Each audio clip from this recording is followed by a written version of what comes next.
회사에서 자주 세미나에서 이렇게 말을 합니다.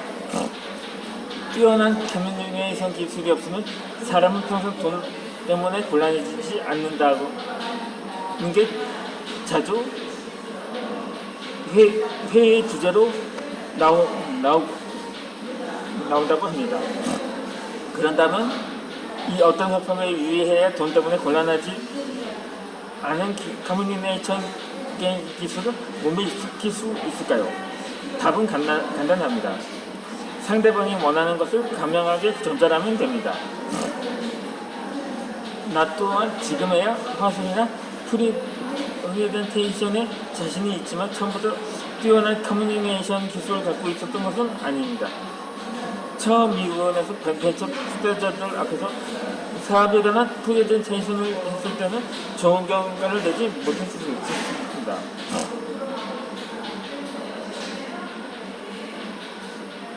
난감해서 낮은 일단 큰 마음을 먹고 한 투자가에게 면담을 요청했습니다. 그러자 그 사람은 이런 조언을 했습니다. 당신은 자신에 대해서 말하자면 자신이 하고 싶은 일에 대해서 40분간 줄곧 이야기했지만 그 시간을 10분으로 줄여보세요. 그리고 그 중 5분을 자신이 아닌 상대방에게 이익이 될 이야기를 하세요. 그러니까 나에 대해서가 아니라 상대방에게 이익이 될 이야기를 해라.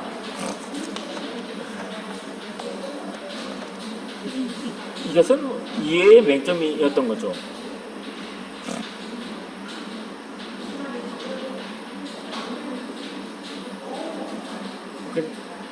나의 경우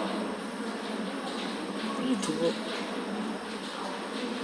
작가로 책을 출간하기 위해서 내가 하고 싶은 일 그리고 성공에 대한 가장 강한 자신감을 중점적으로 어필했습니다. 그러나 상대방의 입장에서 봤을 때 자신들에게 이익이 될 만한 이야기는 없으면 섣불리 책을 발행하지 않는 것이 당연합니다. 그래서 다시 한번 상대방에게 이익이 될 이야기를 준비하려고 하자 5분도 채 지나지 않아 한 가지 사실을 깨달았는데 바로 금전적인 도움을 구하면서 상대방에 대해 아무것도 알지 못한다는 사실이었습니다. 생각해보면 매우 예의에 어긋난 이야기였죠. 내 프레젠테이션에는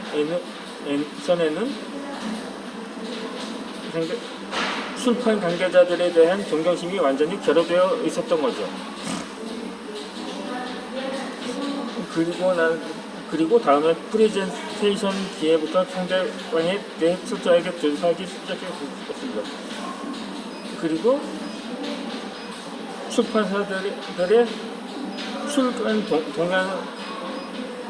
동향을 실감나게 이미지하면서 내가 준비하는 원고가 어떤 형태로 융합될 수 있는지 구체적으로 시뮬레이션을 해 보여주기도 했습니다.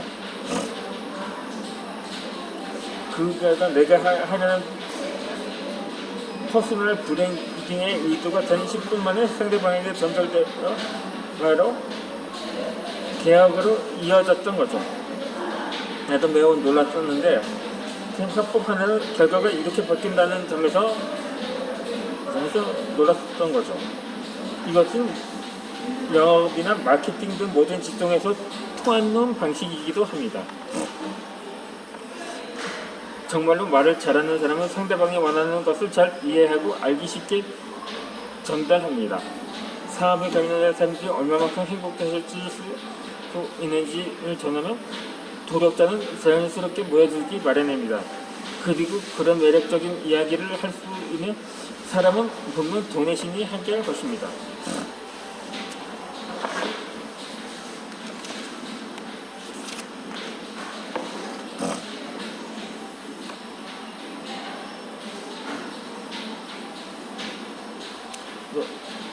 이번에는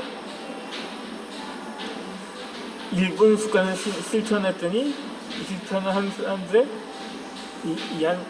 예를 보도록 하겠습니다. 니가시와 에임이라는 36살의 회사원이었는데 이렇게 설명을 이러한 글을 남겼습니다.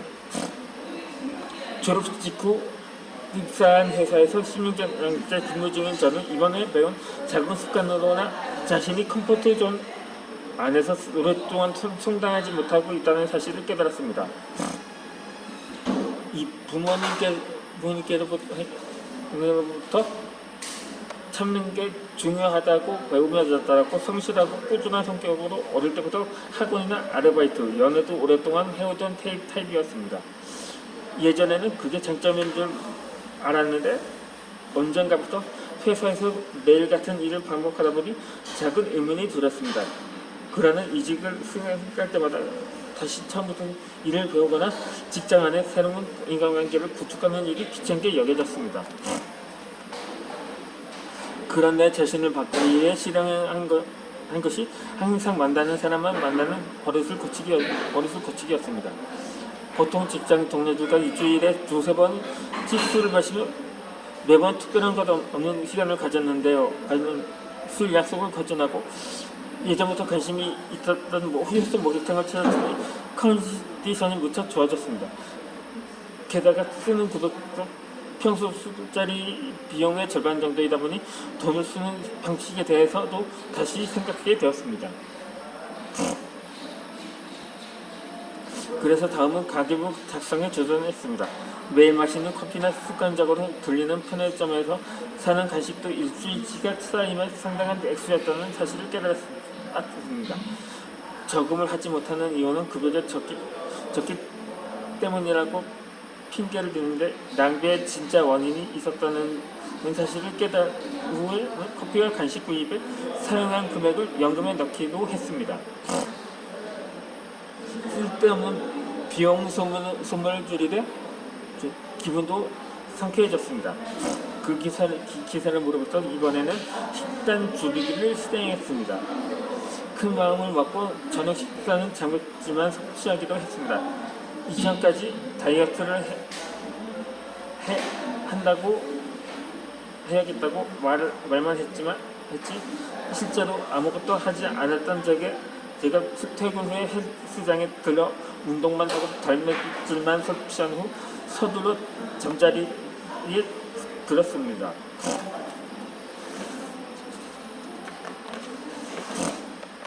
그러자 몸이 가벼워졌고 체중은 일주일 만에 2kg이나 줄었습니다.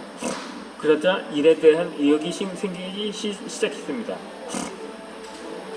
신입사원 교육을 할 때마다 후배들을 어떻게 대해야 할지 몰라 고민만 하다 말았는데 우선 칭찬 후에 다음번에는 이렇게 하면 결과로 이어지기 쉬울 거라는 말을 권했습니다. 그러자 자상하고 친절하게 알려줘서 고맙다는 인사를 받았고 상사로부터 후배를 잘 챙긴다는 칭찬을 받았습니다. 일에 익숙해진 탓에 그때까지 다른 사람에게 의지한 적이 별로 없었지만 다른 사람으로부터 감사 인사를 받거나 칭찬을 받는 등의 연대감을 느끼게 되는 계기가 되었습니다. 오랜 시간 해온 회사였지만 갑자기 일하는 환경이 좋아진 느낌이 들었습니다.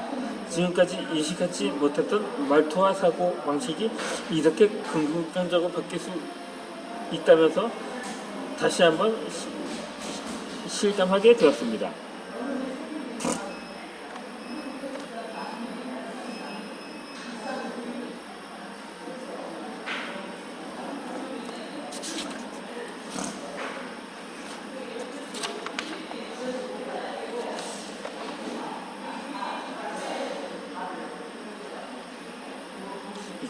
고객을 회사의 팬으로 만들다. 기업 마케팅 이론에 있는 사고방식 중 하나입니다. 특정 상품이나 서비스를 판매할 때는 광고보다 이 기업의 호감도를 높여야 더 많은 상품을 오랫동안 사랑받으며 팔 수 있다는 전략입니다. 이런 사고방식이 개인에게도 적용되지 않을까요? 왜냐하면 인생을 좋은 방향으로 움직이는 가장 중요한 열쇠는 사람입니다. 기회는 사람이 운반하기 때문입니다.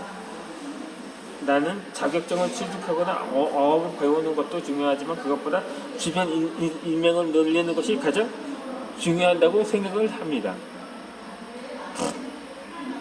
주변에 많은 사람이 많을수록 정보가 흘러넘치고 한 가지 분야에만 보더라도 다양한 상품과 서비스를 제공하는 기업을 입장에서 팬을 확보하는 것이 매우 중요한 거죠. 요금이나 서비스, 품질에 확연한 차이가 있다면 선택이 쉽겠지만 그렇지 않으면 고객들을 자연스럽게 호감이 가는 기업의 상품을 선택하기 때문입니다. 호감은 이전에 상품을 받았을 때 택배 직원이 매우 친절했으니까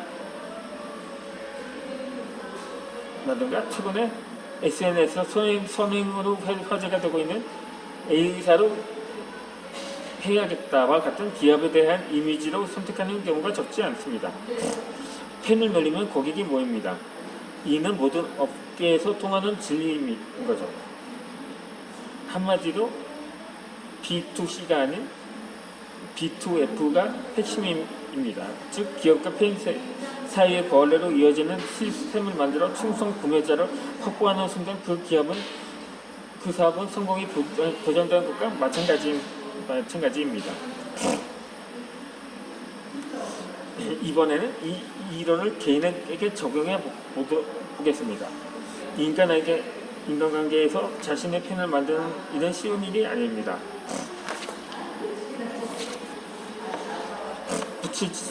부팀성도 좋고 이해 바른 것도 중요한 요소이지만 그것만으로는 그저 좋은 사람에 그칩니다. 이 이야기는 레스토랑의 사례를 들면 이해하기 쉽습니다. 이해하기 어려워 언제나 줄을 서야 하는 레스토랑은 단순히 맛이 있어서 혹은 가격이 적당해서 인기가 있는 것이 아닙니다. 반드시 플러스 알파를 갖고 있습니다. 실제 약간의 사이로 100% 만족도를 주지 못하는 안타까운 가게들이 당신 주변에도 있을 것입니다. 맛은 있는데 저번에 태도가 별로라든가 분위기가 좋았지만 조금 비싸게 느껴진다든가 분위기 좋은 가게지만 메뉴가 너무 적다든가 모두 사소한 차이로 고객의 팬을 만들 수 있는 기회를 놓친 매우 안타까운 사례들입니다. 이 미국에서 이 레스토랑 체인점을 성공시킨 지인도 언제나 이렇게 말합니다. 잘 나가는 매장은 맛과 서비스 위에 반드시 고객에게 어필하는 무언가를 가지고 있다고 말입니다. 스틱만 닦아서는 사람의 마음을 움직일 수 없습니다. 프랑스 미쉐린 가게 가이드 별세개짜리 레스토랑 셰프를 스카우트한다고 해서 모든 것을 만족시키는 수 없다는 의미인 거죠. 무기를 구사해 자신의 팬을 만들고 인맥을 늘려가면 인생은 반드시 좋은 방향으로 흘러가게 될 것입니다. 저는 다음 영상에서 다시 올려드리겠습니다.